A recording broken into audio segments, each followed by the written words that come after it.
Hello बच्चों, कैसे हैं? पीछे का वीडियो देख चुके होइएगा, देखने का टाइम तो मिलता ही होगा। पीछे का वीडियो हम लोग देखे थे, क्या क्वेश्चन तक 45 तक देख चुके थे। 46 नंबर क्वेश्चन से हम लोग काम करेंगे। ऐसे क्वेश्चन देखते समय आप लोग ध्यान दिए थे, 45 का क्वेश्चन बनाया होइएगा। पढ़ते पढ़ते आप लोग का भी मन उड़ जाता होगा, लेकिन देखना तो पड़ेगा भाई, नहीं देखेगा तो काम नहीं चलेगा। क्या कि ऑब्जेक्टिव याद वर्ड भी बहुत जरूरी है। ऐसे पहले बहुत ऑब्जेक्टिव बन चुका है, वो सब देख लें। और अभी हम लोग 45 नंबर क्वेश्चन तो देख चुके थे। उसके बाद एक प्लेटिनम की ताकत बढ़ाने पर उसका प्रतिरोध बढ़ जाएगा, ताकि चालक है। निम्नलिखित में से अगला क्वेश्चन क्या है? निम्नलिखित में से कौन शक्ति का इकाई नहीं है? इकाई नहीं है, यूनिट नहीं है। कौन शक्ति का यूनिट नहीं है? तो शक्ति के लिए पावर, यानी निम्नलिखित में से कौन शक्ति का इकाई नहीं है कि है? तो नहीं है, यानी है तब पूछते, नहीं है तब पूछते। तो पावर इक्वल टू क्या होता है? तो power equal to V I, power equal to V I. अब पावर इक्वल टू क्या होता है? आई स्क्वायर आर, और पावर इक्वल टू क्या होता है?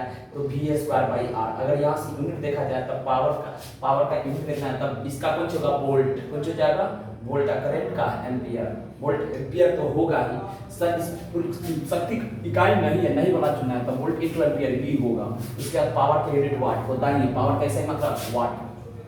करंट का क्या हो जाएगा? तो एम्पियर का स्क्वायर इनटू रेजिस्टेंस का ओम, एम्पियर स्क्वायर ओम, एम्पियर स्क्वायर ओम, ये भी होगा। इसका मतलब ऑप्शन कौन बच गया? वी स्क्वायर बाई यानी वोल्ट स्क्वायर बटे कुछ होना चाहिए, वोल्ट स्क्वायर बटे ओम होना चाहिए। तो ये भी नहीं, तो ये क्या दिया हुआ है? ओम बटे एम्पियर स्क्वायर। इसका मतलब कौन सी ऑप्शन गलती है? सी ऑप्शन गलती है। बाकी सब यूनिट होता है। पावर सबका यूनिट याद रखिए, वोल्ट एम्पियर हो सकता है, एम्पियर ओम हो सकता है, या वोल्ट पर एम्पियर हो सकता है। नीचे अगला क्वेश्चन देखते हैं क्या कहता है। नीचे दिखाए गए परिपथ खंड आई खंड में धारा आई का मान होगा, यानी आई का वैल्यू पूछ रहा है। किसका वैल्यू पूछ रहा है? आई। आई का नाम कौन चाहिए था? आई से धारा होता है। सर इसमें दिया हुआ है कितना? यहाँ से करंट कुछ आ रहा है, क्या एम्पियर पूछ रहा है? सिर्फ पूछ रहा है हम लोग से। यहाँ पर -4 वोल्ट है, यहाँ पर -1 वोल्ट है, तो हायर पोटेंशियल ही होगा, ये लोअर पोटेंशियल होगा। क्यों? क्या कि -1 बड़ा होता है कि -4 बड़ा होता है? आप लोग पढ़िएगा, -1 बड़ा होता है, -4 छोटा होता है। नेगेटिव में जब जाते हैं तो छोटा वाला बड़ा, बड़ा वाला छोटा, यानी छोटा बड़का हो जाता है, बड़का छोटका हो जाता है, ऐसा माना जाता है। सर यहाँ पर हायर पोटेंशियल लोअर पोटेंशियल, तब डेल्टा भी निकाला जाए, तब भी क्या करेंगे? इसमें से घटाएंगे, -1 -4 माइनस माइनस क्या हो जाएगा? तब -1 माइनस माइनस +4, यानी भी देखा जाए तो भी का वैल्यू कितने का आ गया? +3, कितने का आ गया? +3। हमको आई का वैल्यू पूछना है, तो सर आई का वैल्यू क्या होगा? तो आई इक्वल टू क्या होता है? आई इक्वल टू अगर देखा जाए तो I equal to V by R, I equal to V by R. भी का वैल्यू कितने दिया है? तो भी का वैल्यू दिया हुआ है सर यहाँ पर 3 वोल्ट, तो 3 लिखेंगे। और सर आर का वैल्यू कितने का आया? तो आर इसके बीच का जो है 30 ओम है। कितना ओम है? 30 ओम। अगर काटे तो 10 या 30, यानी 1/10 एम्पियर होना चाहिए, है ऑप्शन। सब दशमलव में है, तो दशमलव डाल दीजिए ना, डालने में नहीं आता, आपको नहीं डराएगा, डाल दीजिए ना 0.1, इसी को एम्पियर बोल सकते हैं। अब एक बच्चा कहता है वाह सर कि यहाँ पर एक बार 0 है, बेवकूफ कहीं नहीं, यहाँ पर 0 दे कोई प्रभाव पड़ेगा? गजब है आप लोग। लिपस्टिक रगड़ के बस वैल्यू बदल देता है, ऐसा थोड़ी कुछ होता है। वही न रहेगा यार, वैल्यू वही न रहेगा। 48 क्या कहता है? आपको 1 ओम का 3 प्रतिरोध, 1 ओम का 3 प्रतिरोध दिया हुआ है। 3 गो प्रतिरोध है कि कम है? 3 गो प्रतिरोध है 1 ओम का। उसके बाद इसके संयोजन से अधिकतम प्रतिरोध प्राप्त किया जा सकता है। सर अधिकतम प्राप्त करने के लिए हम लोग को सीरीज में जोड़ना पड़ेगा कि पैरेलल में? सर अधिकतम प्राप्त करने के लिए हम लोग को सीरीज में जोड़ना पड़ता है, और न्यूनतम प्राप्त करना होता है रेजिस्टेंस को। जैसे यहाँ पर रेजिस्टेंस है, एक रेजिस्टेंस, 2 रेजिस्टेंस, जैब रेजिस्टेंस है, सीरीज में जोड़ देंगे तो अधिकतम प्राप्त होगा, और पैरेलल में जोड़ देंगे तो न्यूनतम। तो हमें अधिकतम लाना है न्यूनतम। आपको 1 ओम का 3 प्रतिरोध दिया गया है, इसके संयोजन से अधिकतम प्रतिरोध प्राप्त करना किया जा सकता है। तो सर सीरीज में जोड़ेंगे, अभी बोले 1 2 3, 1 ओम 1 ओम 1 ओम ओम जोड़ देंगे तो कै ओम? 3 ओम। कै ओम हो जाएगा? 3 ओम, यानी 48। आपको 1 ओम का 3 प्रतिरोध दिया गया है, इसके संयोजन से अधिकतम प्रतिरोध प्राप्त किया जा सकता है। कितना ओम? 3 ओम। अगला क्वेश्चन देखते हैं 49 कथी कहता है? एक आदर्श वोल्टमीटर का प्रतिरोध होता है। आदर्श के मतलब आइडियल, आदर्श के मतलब आइडियल वोल्टमीटर का प्रतिरोध होता है। प्रतिरोध करने का मतलब इसका कितना होता है अनंत। वोल्ट मीटर का पूछे तो अनंत, वोल्ट मीटर का पूछे था अनंत, आमीटर का पूछे था जीरो, आमीटर का पूछे था जीरो। यानी इसमें देख सकते हैं कि आदर्श वोल्ट मीटर का प्रतिरोध होता है कितना होता है तो अनंत होता है। कितना होता है अनंत। आदर्श वोल्ट मीटर है तब इसी जगह आदर्श आमीटर होता था कितना होता है शून्य। तो अभी 49 में क्या हो जाएगा आदर्श वोल्ट मीटर का प्रतिरोध अनंत होता है। कितना होता है अनंत। अगला क्वेश्चन 50 नंबर। 50 साल 100 साल का होता है, 50 साल का होता है। यह देखिए आर के किस मान के लिए धारा का मान महत्तम होगा। आर का मान पूछ रहा है, यानी बड़का आर का वैल्यू कितना हो कि आई मैक्सिमम हो। यहाँ से सबसे पहले तो आई इक्वल टू लिख लीजिए। तो आई इक्वल टू क्या आ जाएगा इप्सिलॉन बटे बड़का प्लस छोटका। अब यहाँ पर आर का बड़ा वैल्यू होगा तो यह आई छोटा मिलेगा, कि आर नीचे है तो नीचे बढ़ेगा तो ऊपर घटेगा, ऊपर घटे नीचे घटेगा तो ऊपर बढ़ेगा। तो आर का मान कम होना चाहिए कि ज्यादा होना चाहिए, तो कम होगा तब जाके करंट मैक्सिमम होगा। आर के किस मान के लिए धारा का मान महत्तम होगा, तो आर का कौन मान ले तो सर यह आर घटते जाएगा तो आई बढ़ते जाएगा। तो आई आर का मान सर यहाँ पर आर बराबर आर है, आर बराबर आर बाई 2 है, यहाँ पर आर बराबर 2 आर है, यहाँ पर आर बराबर 4। तो सबसे छोटा कौन दिख रहा है तो आर बाई 4। आर बाई 4 अगर यहाँ पर देखा जाए बड़का आर का वैल्यू देखा जाए वह कितना जाए छोटका आर बाई 4 हो जाएगा। तो धारा का मान महत्तम होगा कि न्यूनतम होगा। महत्तम के मतलब अधिकतम, महत्तम के मतलब अधिकतम होगा। यानी 50 का देखा जाए तो कौन हो जाएगा टी। यानी यहाँ पर इन दोनों सीरीज में है, सीरीज में है तो इसका वैल्यू घटा देंगे तो आई का वैल्यू बढ़ता चला जाएगा, क्योंकि इस फार्मूला से सब चीज डिराइव होता है। कोई कह दे सीधे कि नहीं इसको घटाने बढ़ाने से बढ़ जाता, नहीं है ऐसा कुछ नहीं होता है सर। इस सब कुछ पर डिपेंड करता है सर, सब चीज डिपेंड करता है। अगला क्वेश्चन नंबर 51 देखिए 51 में चुमान लेके कीजिएगा आप लोग कि बताइएगा मुठ गया। अरे बताओ ना बाबू, खाली वीडियो देखिएगा। सत्यनारायण भगवान का कथा कुछ अपन बुद्धि तो भी लगाओ, बुद्धि है बुद्धि बराबर का। आदर्श अमीटर का प्रतिरोध होता है आदर्श अमीटर। अब भी बोले आदर्श वोल्टमीटर से अनंत, आदर्श अमीटर तक जीरो। आदर्श अमीटर का रेजिस्टेंस कितना होता है जीरो होता है। आदर्श अमीटर का रेजिस्टेंस जीरो होता है। आदर्श अमीटर का रेजिस्टेंस जीरो होता है। आदर्श अमीटर यानी आइडियल अमीटर होता है, आइडियल अमीटर होता है उसका रेजिस्टेंस कितना ले लेंगे जीरो। इसके बाद एकाउंट का कौन हो जाएगा एकाउंट का ए। अब क्या करता है 52 नंबर क्वेश्चन। 52 नंबर क्वेश्चन को एक बार देख लेते हैं। देखे वो नहीं है क्वेश्चन, नहीं देखे भैया तो देख लीजिए। एक प्रतिरोधक का प्रतिरोध आ रहा है, यह चर प्रतिरोध की श्रेणी, चर का मतलब बदलने वाला, एक श्रेणी में जुड़ा है। एक प्रतिरोधक का प्रतिरोध आ रहा है, एक चर प्रतिरोध ऐसा कोई है। आरंभ में दोनों प्रतिरोध का तुल्य वी आर होगा तो भी कितना होगा आर होगा। आरंभिक का कुल प्रतिरोध शुरू में दोनों सीरीज में, तो सीरीज में तक कितना हो जाएगा आर आर 2 आर। यानी आर इक्विवेलेंट का देखा जाता है 2 आर होना चाहिए कि नहीं होना चाहिए सर। एक प्रतिरोधक पर है यह चर प्रतिरोध यानी वेरिएबल रेजिस्टेंस है, वेरिएबल रेजिस्टेंस है। और आरंभ में दोनों के प्रतिरोध तुल्य है। आरंभिक का कुल प्रतिरोध कितना हो जाएगा तो 2 आर हो जाएगा। ऐसे क्लास में बताया था वेरिएबल प्रतिरोध को कैसे डिनोट करते थे, ऐसे देखे तीर के निशान दे देते हैं। इसको समझाने के क्लास में बताए थे कि मान लीजिए इसको हम लोग कौन सी बोलते हैं दिल, कौन सी बोलते हैं दिल। तो यह दिल अभी साफ सुथरा है, इसका वैल्यू फिक्स है, लेकिन ऐसे तीर लग गया था दिल टूटा हुआ जाता है, यानी इसका मान बदलता रहता है। उसी प्रकार से ऐसे तीर लगा देते हैं, इसका नाम वेरिएबल प्रतिरोध हो जाता है। ऐसी कोई हिंदी में हम बोलेंगे चर प्रतिरोध, कुछ बोलेंगे चर प्रतिरोध। तब यह क्या कहता है एक प्रतिरोधक का प्रतिरोध आर है, यह चर प्रतिरोधक की श्रेणी में आरंभ में दोनों के प्रतिरोध तुल्य दोनों बराबर है। आरंभिक कुल प्रतिरोध होगा कितना हो जाएगा तो चर प्रतिरोध का वैल्यू कितना है आर है, आर है R R 2 R R R 2 R, यानी 52 का 2 हो जाएगा। अब अगला क्वेश्चन पढ़ते हैं 53 नंबर का क्या कहता है एक प्रतिरोधक का प्रतिरोध आर है, यह चर प्रतिरोध आर की श्रेणी में है तथा एक सेल ईएमएफ के इनके आड़े, आड़े के मतलब जोड़ा गया है। अब उल्टा नहीं समझिए, आरंभ में दोनों के प्रतिरोध तुल्य है। चर प्रतिरोध का मान एक समान दर से कम किया जाता है तो प्रतिरोध परिपथ में धारा, परिपथ से धारा पूछ रहा है सर। एक रेजिस्टेंस है या कैपिटल आ रहा है, एक रेजिस्टेंस छोटका है जो वेरिएबल है उसको जोड़ दिया गया कौन चीज से एक सेल के, जिसका ईएमएफ कितना है इप्सिलॉन है। ये बात कहता है एक प्रतिरोधक का प्रतिरोध आर है, यह चर प्रतिरोध स्मॉल आर की श्रेणी में है तथा एक सेल ईएमएफ के आड़े, आड़े का मतलब इसके संगत जुड़ा हुआ है। आरंभ में दोनों के प्रतिरोध तुल्य है, यह आर है तो कितना है आर है। चर प्रतिरोध का मान एक समान दर से कम के लिए जा रहा है, तब कमेगा तो वो बढ़ेगा। काहे कि अभी पढ़े थे आई बराबर क्या होता है तो सर आई बराबर इप्सिलॉन आर बटे बड़का प्लस छोटका, उसमें बड़का को मिनिमम लाना था छोटका, ये जितना घटेगा उतना धारा बढ़ेगा, ये घटता जाएगा तो धारा बढ़ते जाएगा, धारा घटती जाएगी बढ़ती जाएगी बढ़ती जाएगी, लेकिन बढ़ते बढ़ते धारा आर का वैल्यू अल्टीमेटली एकदम से तो जीरो नहीं कर सकते हैं, ये जीरो कर देंगे, जीरो के बाद और नेगेटिव नहीं ले जा सकते, इसलिए बढ़ते बढ़ते एक अचर मान को प्राप्त हो जाएगा, या घटते घटते ई घटेगा तो आई बढ़ेगा, घटते घटते आई बढ़ता जाएगा, घटते घटते जीरो हो जाएगा, घटक जब जीरो होई तो आई मैक्सिमम हो जाए और बाद आर को नेगेटिव करने से आई का वैल्यू फिक्स हो जाएगा, यानी बढ़ते बढ़ते एक अचर मान को प्राप्त हो जाएगा। यानी 53 का देखा जाए तो कौन होगा सी, 53 का कौन होगा सी।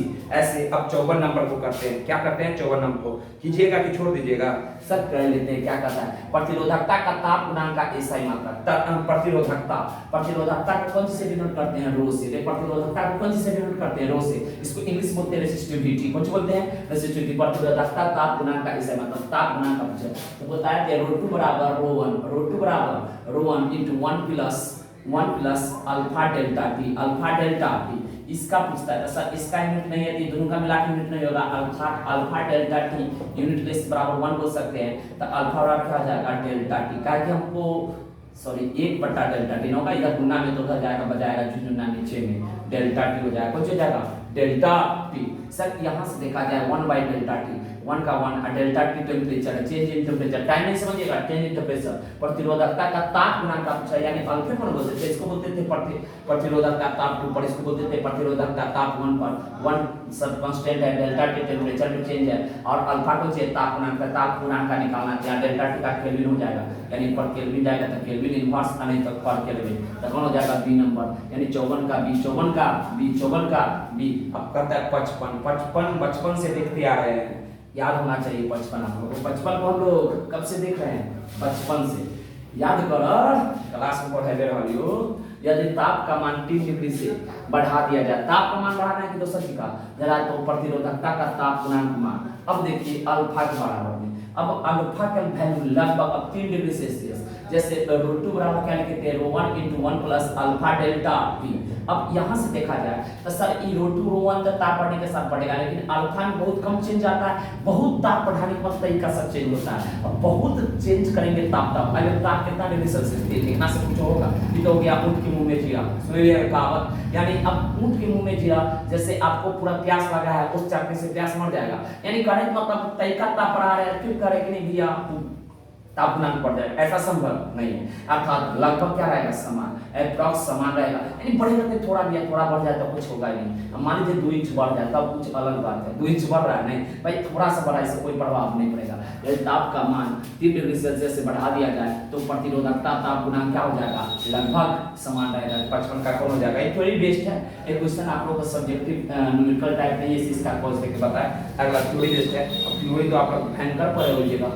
स्विच ऑन करने के बाद एक इलेक्ट्रॉनिक बल्ब का ताप, अरे बल्ब है का है हुआ बल्ब लगा लेते हैं, बल्ब जलत रहे सैया करत रहे, कौन चीज पढ़ाई लिखाई आप लोग सही ना है, किसी का भैया थोड़ी होइएगा, आप पढ़ाई लिखाई कर रहे हैं। स्विच ऑन करने के बाद एक इलेक्ट्रॉनिक बल्ब का ताप, अब स्विच जब ये दिया तो क्या होगा, पहले से इसका ताप कम रहा होगा, एक temperature 27 degree Celsius 28 degree Celsius रहा होगा, रूम टेम्परेचर रहा होगा, उसका ताप बढ़ रहा है, जब ये दीजिए करेंट तो क्या होगा, इसका हीट होगा तो ताप बढ़ते रहेगा, बढ़ते बढ़ते जाके एक जगह फिक्स हो जाएगा, क्या बढ़ते बढ़ते बहुत बढ़ता जाएगा, ऐसा बढ़ता रहता दबाव आगे बोलेगा, ऐसा नहीं होगा, क्या सुनेगा कि ताप बढ़ते बढ़ते एक ताप नियत प्राप्त हो जाता, प्रथम बढ़ता है और तब स्थिर हो जाता है। समझ में आया होगा।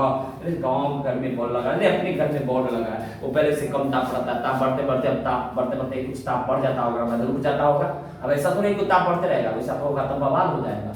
इसका मतलब 56 का कौन हो जाएगा डी, 56 का डी। और ऑप्शन देखें बढ़ती ही जाता है, वाह गलत बात, ये तो भाव पेट्रोल के जिसे बढ़ा रहा है, ऐसा थोड़ी हो सकता है। प्रथम बढ़ता है तब घटता है, नहीं ये भी नहीं चलेगा, प्रथम घटता है तब बढ़ता है, नहीं ये भी नहीं चलेगा, बढ़ता है और तब जाके स्थिर हो जाता है। सबसे बेटर ऑप्शन कौन लगता है, डी। सबसे बेटर ऑप्शन कौन दिख रहा है, बी।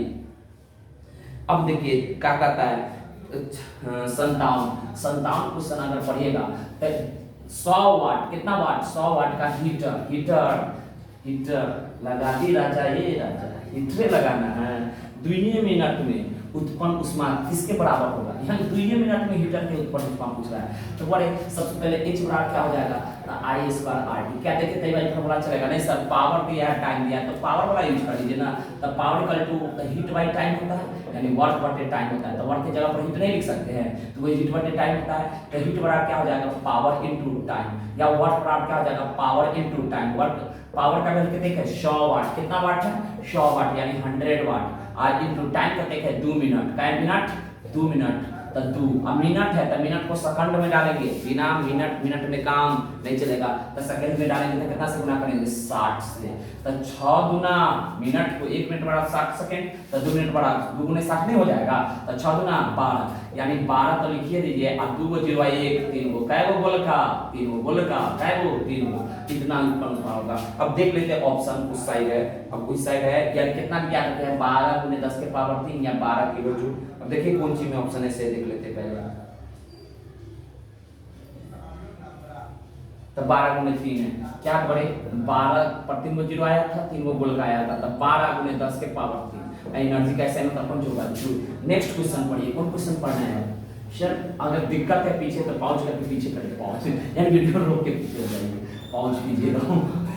ये भी एक गजब टाइप है भैया। बिहार में बाहर है, फिर से आप लोग का सरकार है। अगला क्या कहता है, 1000 वाट हीटर, वहां पर कितना 100 वाट था, यहाँ पर 1000 वाट। कितना वोल्ट की, तो 230 वोल्ट से चिन्हित है, उस पर मार्किंग किया होगा कितना वोल्ट, तो 230 वोल्ट से चिन्हित है। उसका प्रतिरोध कितना होगा। तो अब भी पढ़े पावर इक्वल टू क्या होता है, तो power equal to V square by R. Power equal to V square by R. 100 watt का हीटर है, कितना वाट का हीटर लगा दिए राजा, हीटर 100 वाट का कि 1000 वाट का, तो यहाँ पर 1000 वाट का है, 230 वोल्ट से चिन्हित है। उसका प्रतिरोध कितना होगा, प्रतिरोध पूछ रहा है, तो आर पूछ रहा है। तो आर बराबर क्या हो जाएगा, V square by V. V का वैल्यू कितना है, तो वी का वैल्यू दिया हुआ है 230, तो 230 का स्क्वायर। अब बटे पी फॉर पावर, पावर कितना है, तो 1000 है। कितना बोले, 1000 है, यानी 230 है, तो 230 गुने 230, अब बटे कितना, 1000। 1 0 से 1 0, 1 0 से 1 0, ऊपर 23 के स्क्वायर याद होगा, 23 के स्क्वायर 529, 23 के स्क्वायर 529, अब बट्टा 10, अब बट्टा को ले जाएंगे 10 को दशमलव में, तब 52.9, यानी रेजिस्टेंस का प्रतिरोध का ऐसा मतलब ओम कुछ होगा, ओम। तो 58 का क्या हो जाएगा, 52.9 ओम, 52.9 ओम, यानी 58 का डी आ जाएगा, 58 का डी। अब अगला क्वेश्चन कति का था, 59 का आपको याद होगा क्लासिक का, निम्नलिखित में से कौन अनुपात धारा घनत्व का था। धारा घनत्व का परिभाषा था, धारा per unit electric field area vector, यानी इस कॉल्ड काला था कुछ धारा करंट डेंसिटी। अब इसको धारा घनत्व को परिभाषा के तौर पर इसे देखें तो ऐसे बोले थे कि लंबवत इकाई से गुजरने वाला धारा कितना ही धारा घनत्व कहलाता है। यानी जे बराबर क्या होता है, जे बराबर आई बाई ए, जे बराबर आई बाई ए, जे बराबर आई बाई ए। जे से करंट डेंसिटी, आई से कुछ होगा करंट, आई से एरिया, ए से एरिया, जे से होगा धारा घनत्व, आई से कुछ होगा तो आई से धारा तीव्रता, आई से कुछ होगा तो क्रॉस सेक्शन एरिया, यानी अनुपात का क्षेत्रफल। निम्नलिखित में से कौन सा अनुपात धारा घनत्व कहा जाता है, तो आई बाई ए को धारा घनत्व कहेंगे, इसके बदले जे लिख सकते हैं। अब साथ में फिर से घुसाना है, निकालना है करंट को, कितना दिए गए चित्र परिपथ में धारा, दिए गए परिपथ में धारा का मान पूछ रहा है। धारा तेज नहीं समझिएगा, धारा यहाँ पर धारा का मतलब करंट पूछ रहा है। करंट मारेगा ही, बैटरी से जुड़ा है तो जुड़ा है, बैटरी या सेल बोल दो तो अच्छा है आपके लिए। सर यहाँ से कितना ओम है, सबसे पहले तो यहाँ पर ये है, तो इसका पहले तो रेसिस्टेंस निकालो, रेसिस्टेंस निकाल देंगे, आई का भी दिया था, कुल रेसिस्टेंस लेंगे भाग देंगे तो आ जाएगा कि नहीं आ जाएगा। तो सबसे पहले रेसिस्टेंस इसकी हो रहा है, कोई नाम ले रहा है क्या जी, नहीं नाम लो भैया। सर यहाँ पर कितना है, सर यहाँ 3 ओम और 3 ओम है, तो सर यहाँ पर हम देखें तो 6 ओम है, आई कितना है 6 ओम, आई यहाँ पर ई कितना है 3 ओम, सर यहाँ पर 6 ओम 6 ओम, आई 3 ओम। सर इसके बीच निकालना है, तो 6 सीरीज में हो जाएगा, 6 सीधा के लंबा दीजिए ना, तो 6 सीरीज में आ जाएगा, और 6 12, अर्थात यहाँ पर देखा जाए तो 3 ओम, और यहाँ से देखा जाए तो कितना होगा 12 ओम, कितना ओम 12 ओम।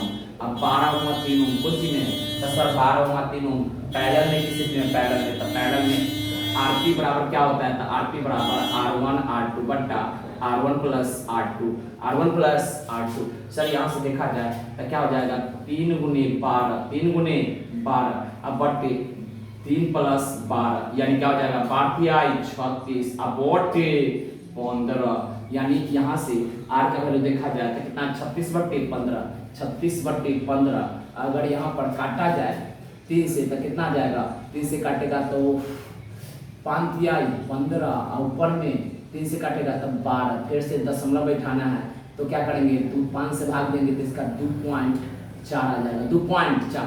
अरे 5 दूना 10 हाथ लागल 2, 2 पर 0 तक 20, 4 5 6 20। अरे ये इतना छोटा भाग देने में आप लोग एक टाइम दे दीजिएगा नहीं तो काम चलेगा भैया, देना तो पड़ेगा भाग। सर यहाँ पर 2.4 ओम। अब R का वैल्यू निकल गया, हमको I पूछ रहा था, क्या R का वैल्यू लगा देंगे सर? नहीं भैया R नहीं, I पूछ रहा है तो I बराबर क्या आ जाएगा V बाई R, I बराबर V बाई R। V का वैल्यू कितने का है? तो V का वैल्यू 4.8, 4.8 अब बटे उसका कितना है 2.4। क्या करेंगे दशमलव से दशमलव खाएंगे 24 दूना 48 हो जाएगा कि नहीं हो जाएगा? अब करंट है तो कौन सी में एम्पियर, 2 एम्पियर। देखिए ऑप्शन सर यहाँ पर दिया 2.0 एम्पियर यानी 2 एम्पियर हुआ तो 60 का कौन हो गया 2, 60 का 2 एम्पियर यानी डी नंबर ऑप्शन। अब कौन देखते हैं 61 62 करते हैं। 61 एक रॉड का प्रतिरोध ओम 1 ओम है, एक रॉड का प्रतिरोध कितना ओम है 1 ओम है, एक रॉड का प्रतिरोध 1 ओम है। यह वर्ग के रूप में मोड़ा जाता है, एक भुजा द्वारा मिलने वाले कोने पर तब प्रतिरोध क्या होगा? तो सर इसका बना देते हैं कि आप लोग ऐसे बना लीजिएगा, आप लोग ऐसे जोड़ने आ चुका होगा, आया कि नहीं आया सर? रेजिस्टेंस पर तो बहुत खेला खेल लिए थे हम लोग, खेला होवे कि ना होवे? होवे सर, खेला होवे नहीं। अब देखिए एक रॉड का प्रतिरोध 1 ओम है, एक रॉड है जिसका रेजिस्टेंस कितना है, रॉडे बना देते चल ये रॉड है 1 ओम पे, इसको 4 भाग में बांटेंगे तब ना जाके वर्ग बनाएंगे या वर्ग के रूप में मोड़ा जाता है। जब ये 4 भाग बांटेंगे तब प्रत्येक भाग का प्रतिरोध 1/4 हो जाएगा। एक है, एक रोटी को 4 जगह बांटेंगे तो क्या होगा 1-1 टुक्का होगा कि नहीं? 1-1 टुक्का का मतलब 1/4, वाह ये इतना छोटा बात नहीं समझ में आता है तो क्या कीजिएगा उसका बात कैसे समझिएगा बोर्ड के क्वेश्चन का। सर यह 1/4 है, यह भी 1/4 है, ये भी कितना 1/4 है, ये भी 1/4 है। यहाँ तक डाटा सेट किए वैल्यू है। एक रॉड का प्रतिरोध एक वर्ग के रूप में मोड़ा जाता है, किसके रूप में? वर्ग रूप में। एक भुजा को मिलाने वाले कोनों पर, अब एक भुजा कोनों ले लो, भुजा इसके बीच, अब इसके बीच प्रतिरोध पूछ रहा है सर, इसको ए के बीच और किसके बीच? ए के बीच। एक तीनों सीरीज में, अरे तीनों एक जगह से सीरीज में 1/4 1/4 1/4 जोड़ेंगे सीरीज में तो ऊपर में कितने का आ जाएगा? तो ऊपर में आ जाएगा 3/4 3/4 3/4 और नीचे कितने का आ जाएगा? तो सर 1/4। अब ये दोनों पैरेलल में कि सीरीज में? तो सर पैरेलल में। अभी कौन सी में? पैरेलल में। था आरपी बराबर क्या आ जाएगा? आरपी बराबर R1 * R2 तो 3/4 गुने 1/4 अपट्टा 1/4 प्लस 3/4 ऊपर गुना किए तो 3/16 और नीचे कते का आएगा? तो सर ये 1/4 3/4 जोड़ेंगे तो 1 आ जाएगा अर्थात 3/16। अब प्रतिरोध का सही मात्रा ओम, प्रतिरोध का सही मात्रा ओम यानी एक सर का एक रॉड का प्रतिरोध ओम में एक वर्ग रूप में मोड़ा जाता है, एक भुजा द्वारा मिलने वाले कोने पर प्रतिरोध का मान कितना होगा? 3/16 3/16। अब 62 नंबर करते हैं। क्या कहता है? हमारे पास 40 वाट 60 एंड 100 वाट का 3 बल्ब है। ये 100 साल आ गया कि नहीं आना चाहिए था इसको। अब कहाँ चाय पिए कि 100 साल जिए भाई? कोई होटल में जाते खिलाता नहीं है जहाँ पर पीना चाहिए 100 साल के लिए। फिर भी देखिए इस पुस्तक को देख लेते, बाद में चाय तो पीबे करेंगे।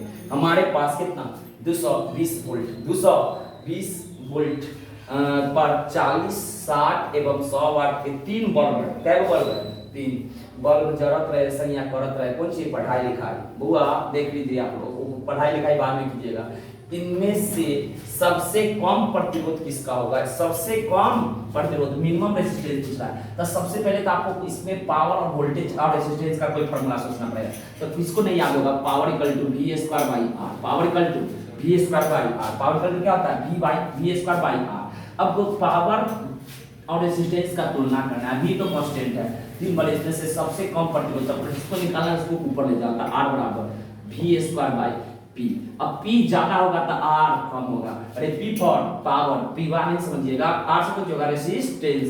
P पावर ज्यादा होगा तो रेजिस्टेंस कम होगा।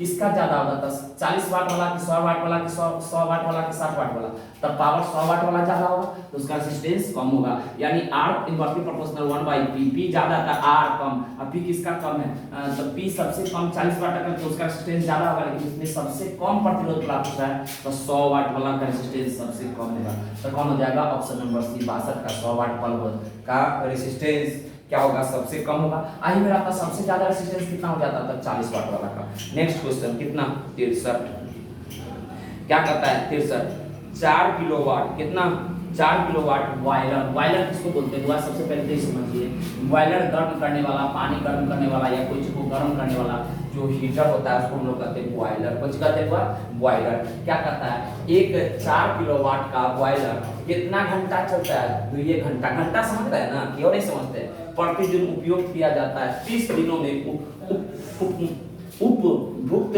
विद्युत ऊर्जा का मान होगा, यानी उपभुक्त यानी उपयोग किया गया ऊर्जा का मान पूछ रहा है, कितना घंटा में, तो सर 2 घंटा, प्रतिदिन चलाता है कै किलोवाट का 4, तो अभी देखिए एनर्जी बराबर क्या होता है, तब पावर इनटू टाइम, अरे नहीं देखे देखो नहीं यहाँ पर आप लोग गजबे हो, इतना जल्दी भुलाइएगा तब फिर 100 साल के ना जी पाइएगा, 100 साल जीने के लिए भी देखना तो पड़ेगा। सर हम लोग को क्या देखना है, 4 किलोवाट का यानी पावर दिया कितना 4 किलोवाट, उसके बाद क्या दिया 2 घंटा, आवर दिया हुआ है 2 घंटा, प्रतिदिन उपयोग किया जाता है, तो सबसे पहले आपको हम पावर इक्वल टू क्या बताए थे, work upon time, power equal to work upon time, तो वर्क इक्वल टू क्या हो जाएगा, पावर इनटू टाइम, पावर क्या है तो 4 kilowatt I into 2 hour, यानी कितना 4 गुना 8 kilowatt hour, 8 kilowatt hour, अब किलो वाट आवर किसका यूनिट है, तो सर इलेक्ट्रिक का यूनिट है, 1 किलो वाट आवर 1 यूनिट के बराबर होता है, आप लोग घटे हुए 1 किलो वाट आवर कितने बराबर होता है, 1 यूनिट के बराबर होता है, अर्थात इसको 8 यूनिट बोल सकते हैं, या तो 1 दिन की खपत है, क्या दिन की खपत है, 1 दिन का, एक 4 किलोवाट बल्ब बॉयलर 2 घंटे प्रतिदिन उपयोग किया जाता है, 30 दिनों में उपयुक्त विद्युत ऊर्जा का मान होगा, विद्युत ऊर्जा पूछा है तो एक 30 दिन में, एक दिन का है 30 दिन के लिए क्या करना पड़ेगा, तो 8 गुणे 30 बराबर कितने होगा, 8 3 24 यानी 240 यूनिट, 240 यूनिट, अर्थात बॉयलर की मतलब हीटर जो है वह कितना यूनिट उठा देता है, तो सर 240 यूनिट उठा रहा है, कितना दिन में, 1 महीना में। अगर बाय द वे इसी क्वेश्चन में और पूछ रहा था क्वेश्चन जैसे आ जाता है कि सर कितना बिल उठेगा, तो जितना यूनिट आया चल के कितना यूनिट है 240, बाय द वे मान लेते हैं 4 रुपये यूनिट होता है, इसमें कैसे गुना कर देते हैं 400 जो आपका से यूनिट हो जाता है, मान ली 2 रुपये यूनिट रहता था, कैसे गुना करते हैं 2 रुपये, यानी एक नियम आप लोग तो जानते होइएगा। सर उसके बाद क्वेश्चन नंबर क्या पर पहुंचेंगे, तो सर क्वेश्चन नंबर हम लोग को अब देखना पड़ेगा, अभी कौन दिख रहा है 240 63 देख ली, 64 65 देखते हैं, देखिए क्या कहता है 65 1 किलोवाट आवर की, तो आ गया देखिए, अब ये बताया 1 किलोवाट आवर 1 यूनिट के बराबर होता है, 1 यूनिट का वैल्यू कितने होता है से पूछ लेगा, एसआई मात्रक में अगर पूछा जाए 1 किलोवाट आवर किसके बराबर होता है, तो सर ये बताना पड़ेगा 1 किलोवाट आवर यानी 1 किलो घंटा, 1 किलोवाट आवर है, 1 किलो वाट घंटा पूछेगा, 1 किलो वाट आवर बराबर कितना, तो 1 किलो के मतलब 10 के पावर 3 वाट का वाट रहने दो, आवर के घंटा का सेकंड मतलब होता है कितना 3600 सेकंड, कितना सेकंड 3600 सेकंड, इसी को गुना करता 10 के पावर 3, इसको हम बोल सकते हैं 3.6 गुने 10 के power 3 into watt into hour रहने, आवर को तो सेकंड में बदल दे, सेकंड में रहने, यानी क्या हो जाएगा 3.6 गुने 10 के पावर, 10 दिख नहीं रहा है हुआ, इसको लिख सकते हैं 10 के पावर 3 10 के पावर 3 कितना हो जाएगा 10 के पावर 6, अब वाट सेकंड की जगह पर क्या लिख सकते हैं जूल, यानी 1 किलोवाट आवर बराबर जो होगा वह कितना 3.6 गुने 10 के पावर 6 जूल, तक क्लास में पढ़ा हुए थे आप लोग को याद होगा 1 किलोवाट आवर किसके बराबर होता है 3.6 गुने 10 के पावर 6 जूल होता है। अब स्वस्थ मनुष्य के शरीर का विद्युत प्रतिरोध, स्वस्थ मनुष्य का पूछा है, अब आदमी का प्रतिरोध पूछा है, भैया आदमी का प्रतिरोध कोई पूछेगा तो आदमी का प्रतिरोध बताएंगे कैसे, ऐसे कोई भी जीव का जब प्रतिरोध पूछे कभी आदमी पूछ देगा, भैया वो ऐसे भी पागल है 2011 में पूछा हुआ है, गणित मतलब किच्छु का पूछ देगा, भाई आदमी का बता दिए, भैंसी का बता दीजिए, भैंसा का बता दीजिए, गाय का, कुत्ता का, अरे किधर से रेजिस्टेंस पता है, ऐसे तो पहले पता होना चाहिए, ऐसे सीधे याद रखना सजीव का रेजिस्टेंस अनंत होता है, अर्थात ऑप्शन में जो बड़ा हो जाए ऐसे लिख लीजिए, दाग लगा दीजिएगा। इसमें क्या कहता है स्वस्थ मनुष्य के विद्युत प्रतिरोध कितना होता है, तो सबसे बड़ा ऑप्शन में देखो तो कौन है 50,000। ऐसे अब आदमी का प्रतिरोध नापना किधर है, इधर से इधर, इधर से इधर, ऊपर नीचे आगे पीछे किधर ये सब तो क्लियर किया ही नहीं, इसलिए सबसे बड़ा रहेगा वो लगा लीजिएगा आप लोग ऑप्शन। अगला कौन चीज है 67 नंबर देख रहे तो देखते हुआ क्या कहता है 10 एम्पियर, कितना एम्पियर 10 एम्पियर की धारा एक तार से 10 सेकंड के लिए, कितना सेकंड के लिए 10 सेकंड तक प्रवाहित होता है। यदि तार का विभवांतर 15 वोल्ट हो तो किया गया कार्य, तब एच बराबर कार्य यानी वो डब्ल्यू बराबर क्या होता है, डब्ल्यू बराबर हीट बोलो तब चाहे कार्य बोलो तब आई स्क्वायर आर टी। क्या इससे काम चलेगा, नहीं सर प्रतिरोध नहीं दिया, तो डब्ल्यू बराबर ई वाला फॉर्मूला लगा लो V square by R T. क्या इससे काम चलेगा, नहीं सर इससे भी नहीं चलेगा, ई वाला लगा दो वी आई में आर की जगह पर भी लिख सकते हो, तो डब्ल्यू बराबर क्या लिख सकते हैं आई आर की जगह पर ए वाई छोड़ दो ए वाई में R V I into T. क्या इससे काम चल जाएगा, जी सर। दिया हुआ है 10 सेकेंड प्रवाहित धारा, तार का विभवांतर दिया हुआ है, एम्पियर दिया हुआ है, तो सब तो दे दिया, तो धा के वैल्यू नहीं निकाल, डाल के नहीं निकाल देगा। तुम लोग को डालने नहीं आता है, डालो ना दोबारा डालो, आप लोग कॉपी कलम लेके पढ़ रहे हो ना, डालो खाली ना, इन्हें नहीं कि कथा सुन रहे हो सत्यनारायण भगवान का, डालो वैल्यू कितना है 10 गुने कितना है 10 गुने विभवांतर कितना 15, यानी 1500 कितना 1500 जूल। एनर्जी का यूनिट बच होगा जूल, यानी 67 का देखा जाए तो कौन हो जाएगा, तो हम लोग को 67 का बोल सकते हैं 1500 जूल। कितना जोड़ सकते हैं 1500 जूल। 67 का कौन हो जाएगा, तो 67 का हो जाएगा 1500 जूल। आज रहने दीजिए, टाइम का अभाव है, इतना ही परफॉर्म करते हैं, फिर देखेंगे आगे कंटिन्यू। थैंक्स।